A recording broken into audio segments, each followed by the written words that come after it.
आदरणीय सभापति जी,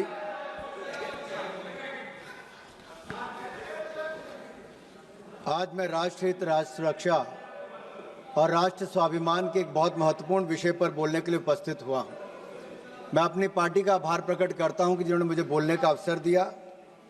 मैं जो कहने जा रहा हूं वो केवल मेरे व्यक्तिगत विचार नहीं, कोई मेरी पार्टी या मेरी सरकार के ही केवल विचार नहीं, ये 140 करोड़ भारतीयों की जनमानस की ये भावना है। सबसे पहले तो हम भारतीय सेना के वीर सैनिकों के वीरता, पराक्रम और उनके अदम्य साहस को सैल्यूट करते हैं पूरे सदन की ओर से। यही नहीं, भारत ने लगातार, माननीय प्रधानमंत्री मोदी जी ने हर बार शांति का प्रयास और शांति का हाथ बढ़ाया, लेकिन पाकिस्तान ने हर बार आतंक का रास्ता अपनाया। 2014 में भी ओथ लेते समय पाकिस्तान के प्रधानमंत्री को भी निमंत्रण दिया था।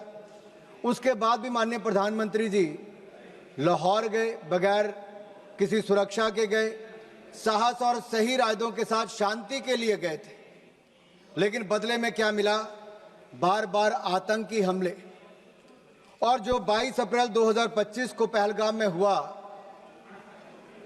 उसका उल्लेख यहां पर जितने सांसद आज तक विपक्ष से बोले हैं, किसी एक भी सांसद ने खड़ा होकर यह नहीं कहा किस आतंकवादी हमले में धर्म पूछकर कलमा पढ़ने के लिए बोला गया, पैंट उतार कर देखा गया, फिर मौत के घाट उतारा गया। इतना बोलने में विपक्ष के सांसदों को क्या दर्द थी। जब रक्षा मंत्री जी भारतीय सेना की उपलब्धियों की चर्चा कर रहे थे, तब कोई ताली नहीं थी, कोई मेज नहीं थपथपा रहे थे। और आज भी अगर मैं कहूं कि निहत्थे और निर्दोष नागरिकों को धर्म पूछकर मारने का अगर पहली बार ऐसा काम हुआ है, उन्होंने धर्म के नाम पर देश को बांटने का, देश में दंगे फैलाने की सोच को लेकर चले, लेकिन नरेंद्र मोदी जी के नेतृत्व में 140 करोड़ भारतीय एकजुट होकर खड़े रहे। पूरा भारत एक साथ खड़ा रहा। उस शाम भारत के घरों में दिए नहीं जले, यहां तक कि रात में घरों का चूल्हा भी ठंडा पड़ा रहा। इन लश्करे आतंकियों ने हमारी बहनों के सिंदूर को मिटाया है। हमारे देश, हमारे लोकतंत्र, 140 करोड़ भारतीयों को चुनौती दी। हमारी सशक्त सरकार और हमारी सशक्त सेना को एक तरह से चुनौती देने का दुस्साहस किया। प्रधानमंत्री मोदी जी ने कहा था कि भारत पहलगाम के साजिशकर्ताओं को उनकी कल्पना से परे सजा देगा। और ऑपरेशन सिंदूर में हमने देखा कि भारतीय सेना की जो शक्ति है, एकता और संकल्प एक प्रतीक बन चुका है। यह शक्ति आतंक के साए को कुचलकर भारत के गौरव को विश्व पटल पर उजागर कर रही है। मैं इतना कहूंगा माननीय सभापति जी, कुछ बात है कि हस्ती मिटती नहीं हमारी, सदियों रहा दुश्मन दौरे जमाना हमारा। और 7 मई को हमने इन दुश्मनों को जवाब देते हुए भारतीय सेना ने पाकिस्तान के अंदर आतंकी ठिकानों पर अचूक और निर्णायक प्रहार किया, और ऐसा प्रहार किया कि जिसका दर्द आज तक पाकिस्तान को हो रहा है।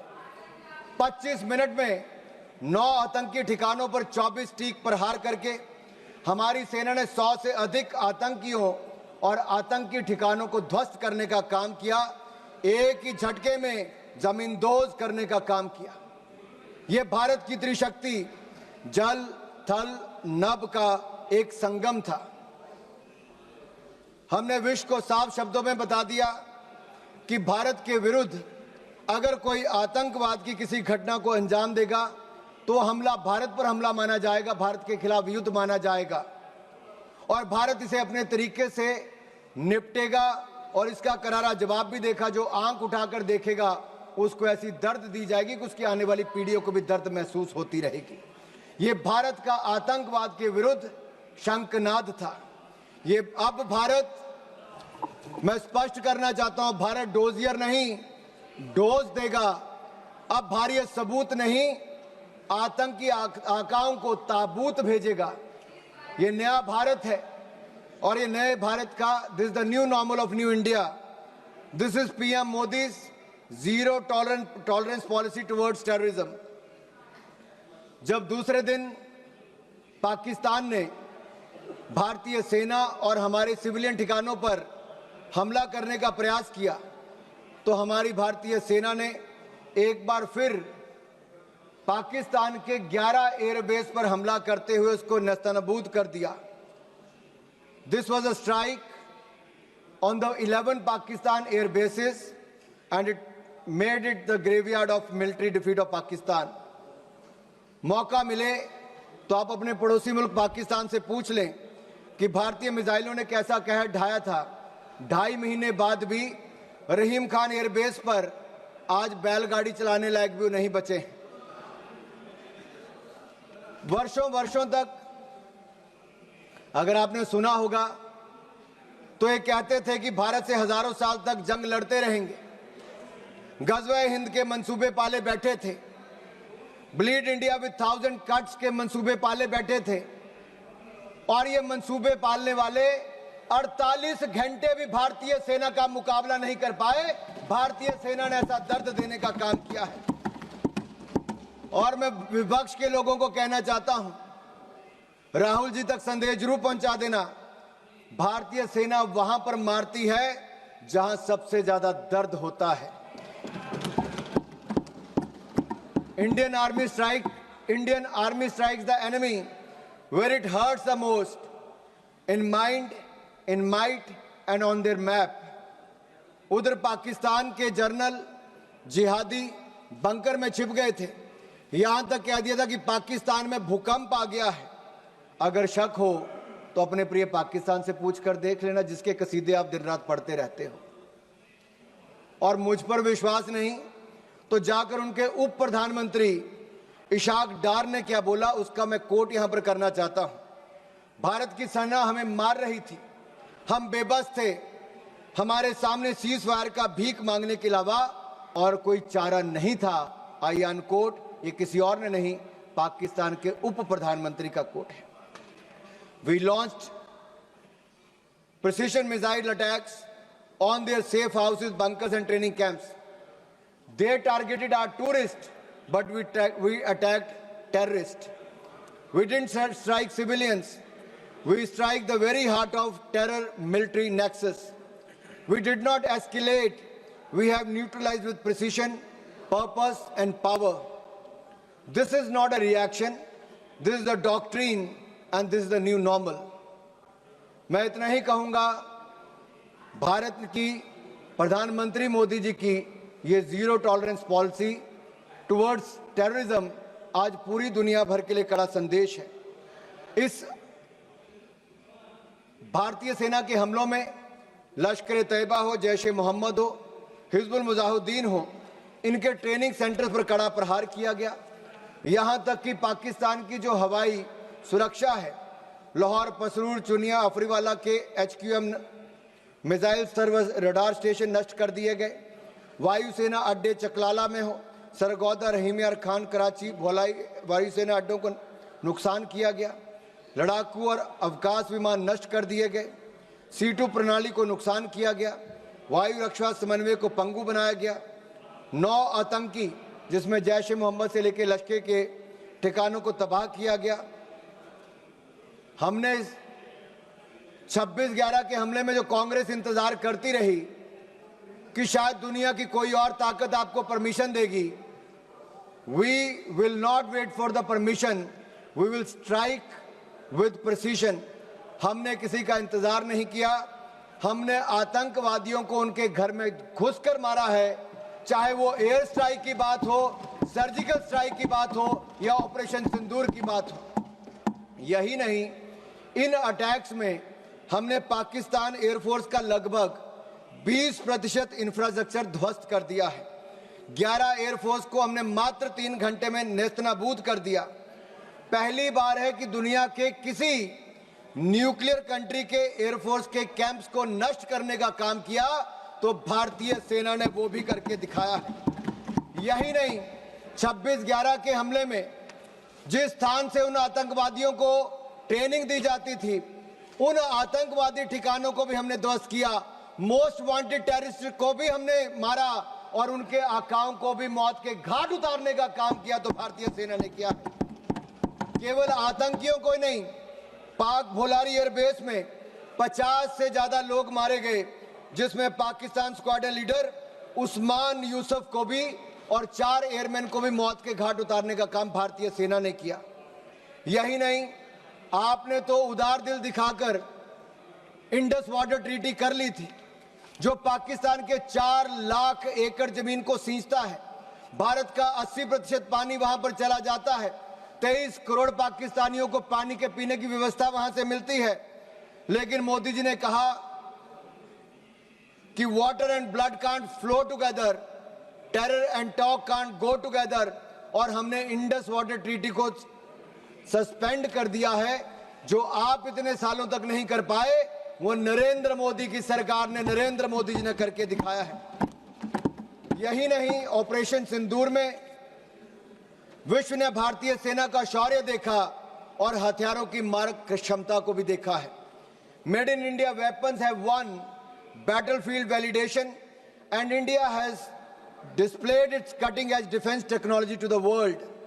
हमारी मारक क्षमता और टेक्नोलॉजिकल सुपीरियरिटी ने पाकिस्तान और चीन सहित अन्य देशों को, आप में से कुछ विपक्ष के सांसदों ने कहा कि दूसरी तरफ चीन भी था, टर्की भी था, पाकिस्तान भी था।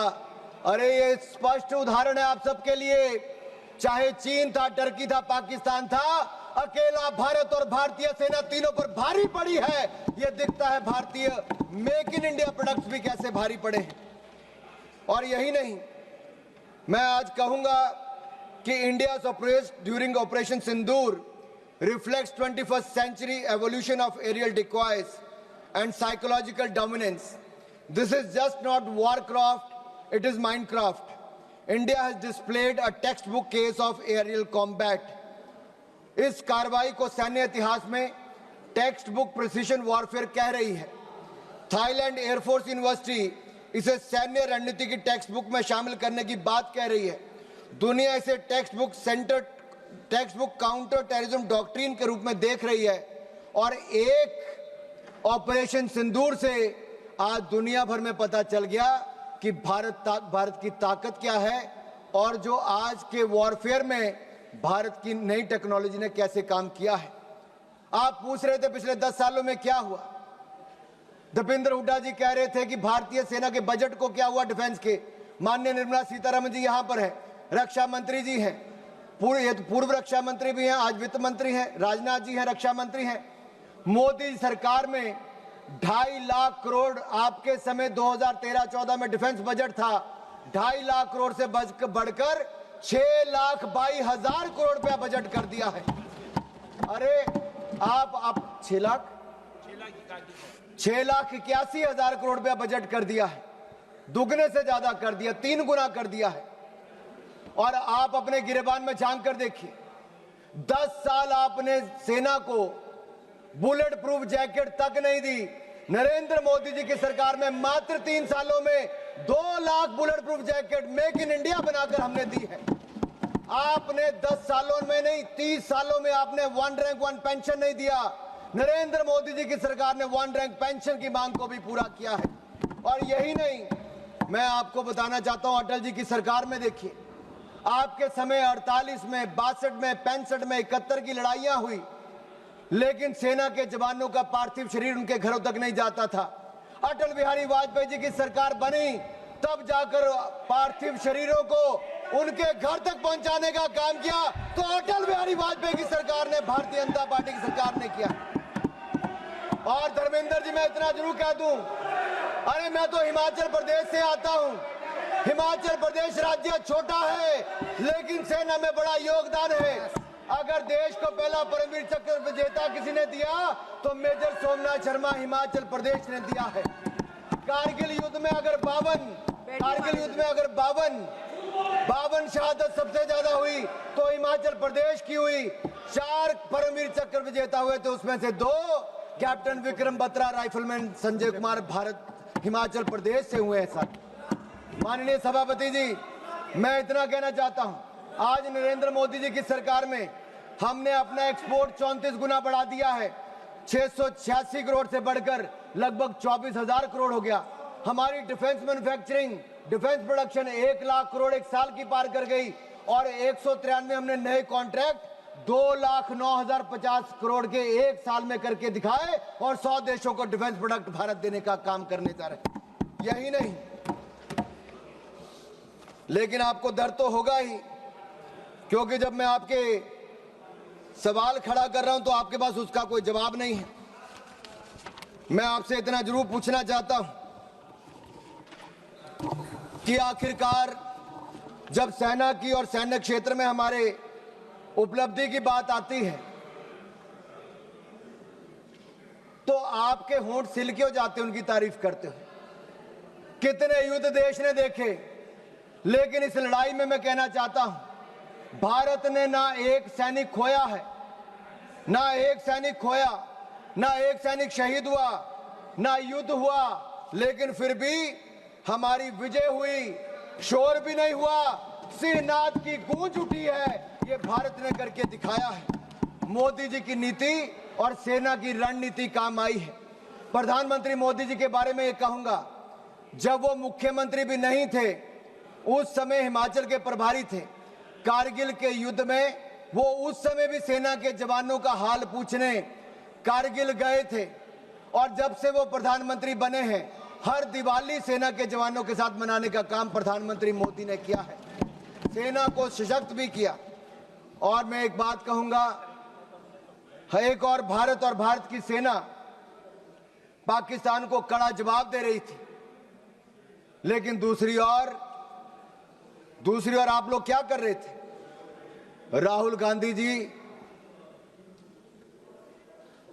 क्या कर रहे थे? सबूत मांग रहे थे और साथ ही साथ कवर फायर भी दे रहे थे। कवर फायर किसको दे रहे थे, ये आपको पूछना पड़ेगा। आपने कहा कि हमने सरेंडर कर दिया। हमने स्पष्ट किया है कि जब तक हमने ऑपरेशनल और मिलिट्री ऑब्जेक्टिव पूरा नहीं किया, तब तक हमने सीजफायर नहीं किया था, और तीसरे पक्ष की मध्यस्थता को हमने पहले नकार दिया था। और यही नहीं, एक बात तो मैं आपको स्पष्ट कर देना चाहता हूं, आज भारत का दूसरा सबसे लंबे समय तक प्रधानमंत्री के पद पर रहने वाला कोई व्यक्ति है तो उनका नाम नरेंद्र मोदी है। 2001 से लेकर 2025 तक, मुख्यमंत्री से लेकर प्रधानमंत्री तक, 25 साल में एक दिन की भी छुट्टी लिए बिना देश के लिए हर पल जीने का काम करने वाले नरेंद्र मोदी हैं। आपने भारत की सेना पर प्रश्न चिन्ह खड़ा किया है। मैं इतना कहूंगा, हम दुनिया का सबसे बड़ा लोकतंत्र है, दुनिया की चौथी बड़ी अर्थव्यवस्था है, दुनिया के सबसे लोकप्रिय प्रधानमंत्री नेता हमारे पास हैं। भारत को झुकाने वाला कोई का माई का लाल पैदा नहीं हुआ जो झुका सके। भारत को कोई झुका सके ऐसा किसी में दम नहीं।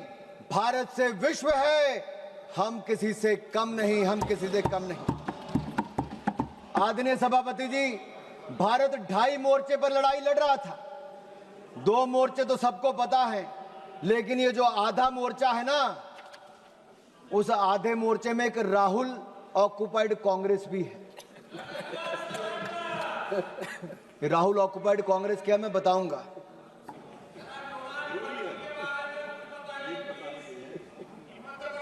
आप पिछले 2.5 महीनों में सोशल मीडिया में देखिए, बड़े संयोजित तरीके से राहुल ऑक्युपाइड कांग्रेस ने भारतीय सेना, भारत के प्रधानमंत्री के खिलाफ घृणा से भरे अपमानजनक कार्टून बनाए।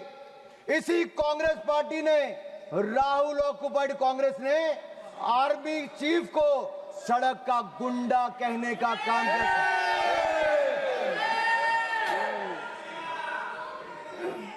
अभी भी हंसते हैं। अरे राहुल गांधी जी को सदन में खड़े होकर शर्म से माफी मांगनी चाहिए, पूरे देश से, भारतीय सेना से माफी मांगनी चाहिए। आप आर्मी चीफ को सड़क का गुंडा कहते हो, और बाटला हाउस कांड में शहीद होने वाले इंस्पेक्टर मोहन चंद शर्मा को आप श्रद्धांजलि तक नहीं दे पाए। लेकिन आपकी पूर्व राष्ट्रीय अध्यक्ष आतंकवादियों के मरने पे आंसू बहाने वहां चली गई थी। यह कांग्रेस है जो भारतीय सेना के साथ नहीं, उसके खिलाफ हथियार उठाने वाले आतंकवादियों के लिए आंसू बहाती है। देश ने आपका असली चेहरा देखा है। इससे बड़ा पाप और क्या हो सकता है कि आपने भारत को अपमानित और पराजित करने वाले राष्ट्र साबित करने में कोई कसर नहीं छोड़ी। आपने देश की जनता का मनोबल तोड़ने का कार्य किया, कोई कोर कसर आपने बाकी नहीं छोड़ी। और सुनिए मणिकम टैगोर जी, इतिहास नरेंद्र मोदी जी को उनके धैर्य और धीरता के लिए याद रखेगा, और राहुल ऑक्युपाइड कांग्रेस को उनके धोखे और धूर्तता के लिए धिक्कारेगा, धोखे और धूर्तता के लिए धिक्कारेगा। और मैं आपको बताऊं, जिस नेता की आप अपने की बात करते हैं, 2 बार देश की जनता ने लीडर ऑफ ऑपोजिशन बनने के लायक भी नहीं दिया।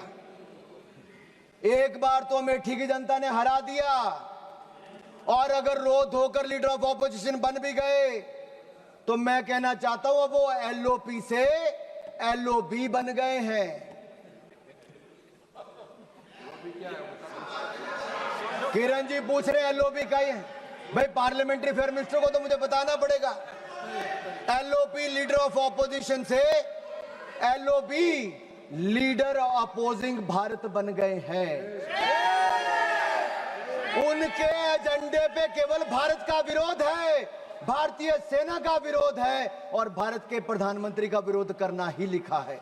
इसलिए आज से उनको एलओबी कहना शुरू करना पड़ेगा। और मैं एक बात जरूर कहूं, पता नहीं वो कांग्रेस के पोस्टर बॉय बन पाए ना बन पाए, लेकिन पाकिस्तान के प्रोपेगेंडा के पोस्टर बॉय राहुल गांधी बन गए हैं।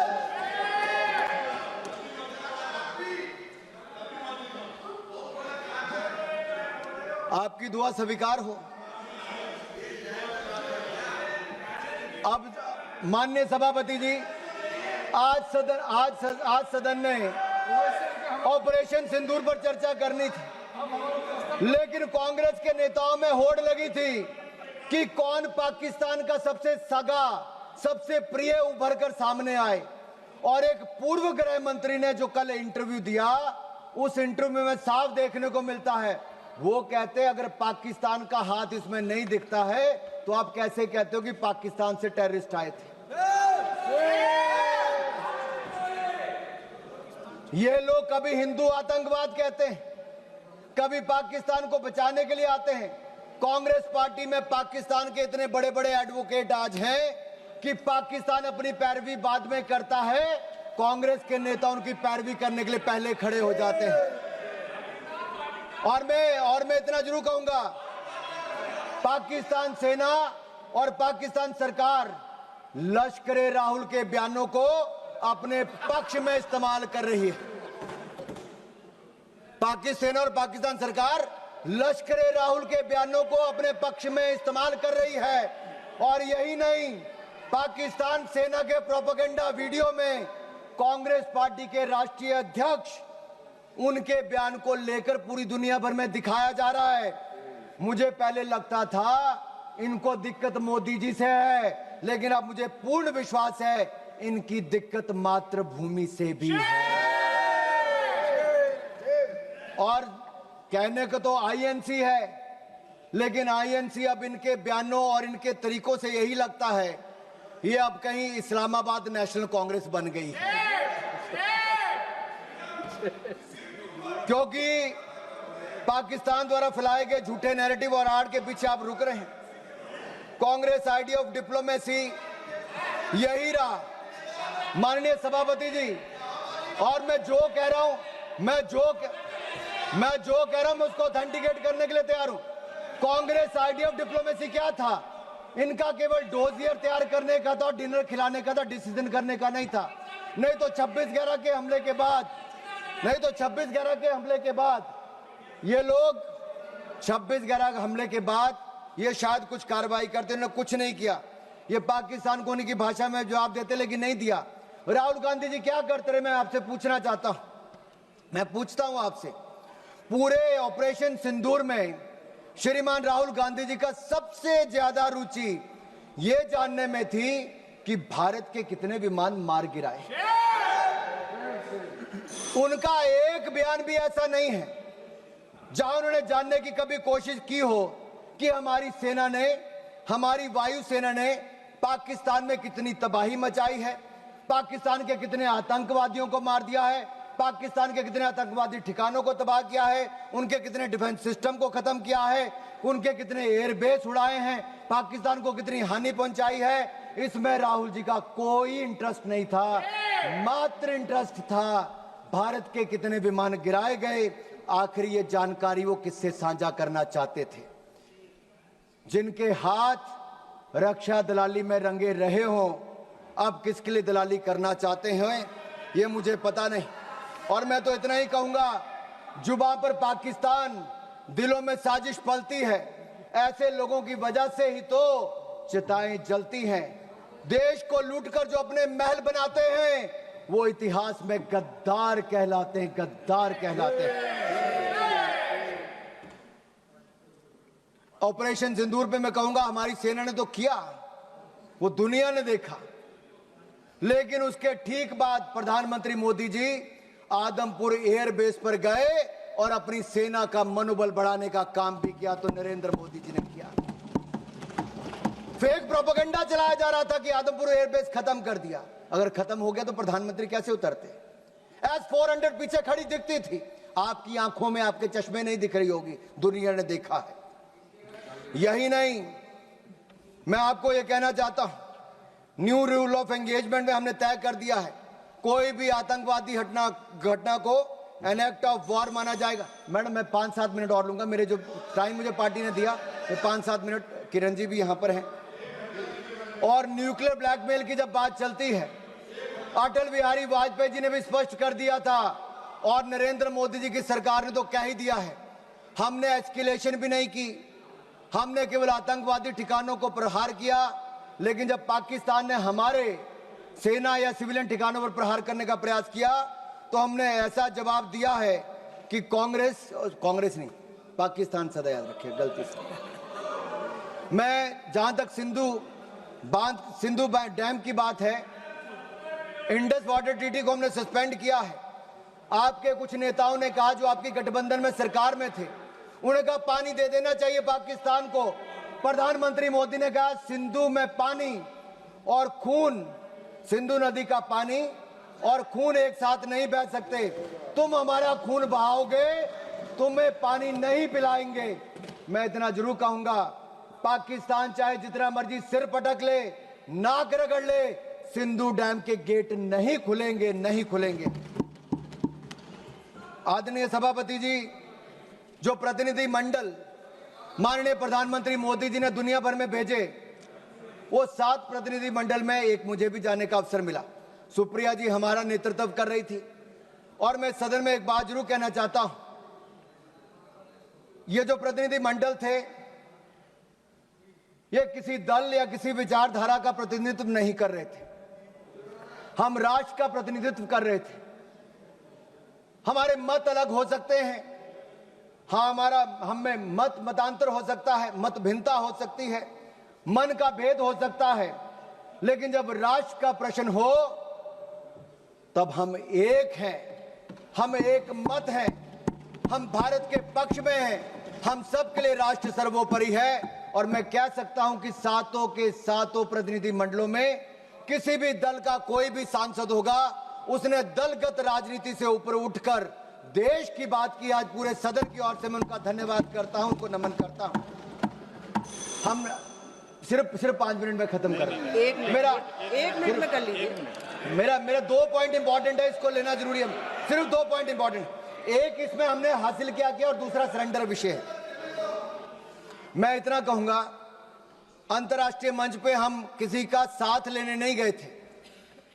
भारत ये बताने गया था कि भारत अपने दम पर आतंकवादी के आकाओं को मुंह तोड़ जवाब दे सकता है, और हमने मुंह तोड़ जवाब दे दिया है। हम फर्स्ट हैंड इंफॉर्मेशन देने गए थे, किसी का सहयोग मांगने नहीं गए थे। और 193 देशों में से 190 देशों ने एक साथ इन आतंकवादी हमलों की निंदा की है, ये नरेंद्र मोदी जी का दिखाता है। और यही नहीं, मुस्लिम देशों में भी पाकिस्तान को अलग थलग करने का काम किया, आतंकवाद के खिलाफ एक वैश्विक माहौल बनाया। और मैं कहना चाहता हूं कि जो रवैया कांग्रेस का रहा इस समय, वो सबसे अधिक निराशाजनक, अपमानजनक और आपत्तिजनक था। सेना और सरकार पर हमला करने में कांग्रेस कहीं पीछे नहीं रही, लेकिन भारत में जहां नरेंद्र मोदी जी की सरकार में हम लगातार आगे बढ़े, एक फेक नैरेटिव कांग्रेस के नेता द्वारा चलाया जा रहा है कि सरेंडर सरेंडर। माननीय सभापति जी, अगर पिछले 78 साल का हिसाब लिया जाए तो कांग्रेस ने कितने ब्लंडर और सरेंडर किए, ये आज देश को मैं बताना चाहता हूं और इन 2 मिनटों में बताऊंगा। 1948 में कश्मीर जैसे आंतरिक विषय को संयुक्त राष्ट्र में ले जाकर सरेंडर किसने किया? कांग्रेस ने। 1950 से 60 के दशक में एक्साई चीन को बंजर जमीन कहकर चीन की झोली में डालने का ब्लंडर किसने किया? कांग्रेस ने। 1954 में तिब्बत के अधिकार को छोड़कर चीन को कब्जा करने का स्वीकार किसने किया? कांग्रेस ने। 1958 में नून नेहरू समझौते के तहत बेरूबारी को पूर्व पाकिस्तान में स्थानांतरित करने को सरेंडर किसने किया? कांग्रेस ने। 1960 में पंजाब के सरजा माजरा, रख हरदीप सिंह पठान के, सुलेमान के, चक लोधी को पाकिस्तान को सौंपकर सरेंडर किसने किया? कांग्रेस ने। 1960 में सिंधु जल संधि के तहत पाकिस्तान को $174 मिलियन, आज के 14,000 करोड़ के बराबर, ये सरेंडर किसने किया? कांग्रेस ने। माननीय सदस्य प्लीज। 1963 में पाकिस्तान ने पीओके में 5,180 वर्ग किलोमीटर क्षेत्र चीन को सौंपने का काम किसने किया और चुप रहा? कांग्रेस ने। 1974 में इंदिरा गांधी ने एक समझौते के तहत कच्चा थीवू द्वीप श्रीलंका को सौंप दिया, सरेंडर किसने किया? कांग्रेस ने। संयुक्त राष्ट्र की सिक्योरिटी काउंसिल की सीट चीन को सरेंडर किसने की? कांग्रेस ने। भारत के हितों को किसने बेचा? 62 के युद्ध में अमेरिका से एयरफोर्स सपोर्ट की मांग कर सरेंडर किसने किया? कांग्रेस ने। 1965 में पाकिस्तान से जंग जीतकर 68 में 828 स्क्वायर वर्ग किलोमीटर पाकिस्तान को किसने सरेंडर किया? कांग्रेस ने। 1970 की जंग में पाकिस्तान के 93,000 सैनिक भारत के 56 सैनिक लिए बिना माननीय என்னுடைய வணக்கத்தை தெரிவித்துக் கொள்கின்றேன். பகல்காம் தாக்குதலுக்கு எதிராக தேசமே ஒன்றுபட்டு நிற்கிறது. வீழ்ந்த ஒவ்வொரு माननीय सभापति जी, ஏற்படுத்திய कांग्रेस का सरेंडर अभी पूरा नहीं हुआ भाई। कांग्रेस ने बहुत सरेंडर किया है, कांग्रेस ने बहुत सरेंडर किया, ब्लंडर भी बहुत किए 93,000 सैनिकों को, पाकिस्तान के 93,000 सैनिकों को भारतीय सेना ने नील डाउन करवाया था, मुर्गा बनाया था, लेकिन इंदिरा गांधी ने सरेंडर किया। अपने 54 भारतीय सैनिकों को लिए बिना पाकिस्तान के आगे सरेंडर किसने किया? ताशकंद समझौते में हाजी पीर दर्जे जैसे अति महत्वपूर्ण रणनीतिक क्षेत्र को पाकिस्तान को वापस देकर सरेंडर किसने किया? पाकिस्तान को न्यूक्लियर टेक्नोलॉजी ऑफर कर दुश्मन से हाथ मिलाने का सरेंडर किसने किया? 1984 में इंदिरा गांधी ने पाकिस्तान के कोटा परमाणु संयंत्र पर हमला करने से इनकार कर दिया, सरेंडर किसने किया?